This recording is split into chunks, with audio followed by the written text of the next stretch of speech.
So we developed this miBrain platform. So it's basically multicellular brain chip. So what we do is we want to in vitro setting recreate a brain-like structure. So right now, people use stem cell model to recreate organs or tissues. And as I said, brain has many different cell types, right? There are vasculature, there are nerve cell, there are oligodendrocytes, astrocytes, microglia.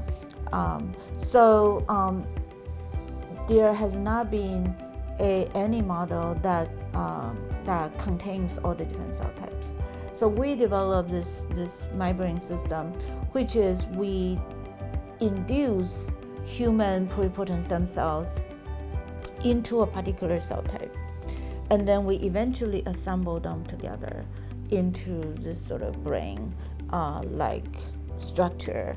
And so this miBrain system contains all the different cell types that normally you see in the brain. And this is essential because the brain cells in the brain, they don't exist in isolation. They're all together and sort of communicate with each other through secretive factors or cell-cell contact. And that's a very important part of how they maintain healthy and functional.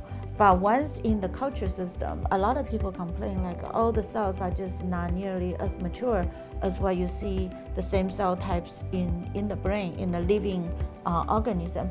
And most of the time, that a big reason is because they are in isolation, the cells. They are not in their sort of comfortable environment where they get contact with all the other cell types.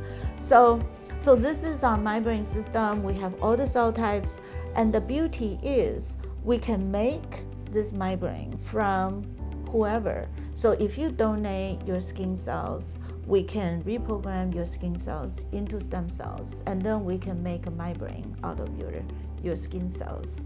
And then what's good is, say if someone has Parkinson's disease and we make a miBrain from this person's skin cells, we can test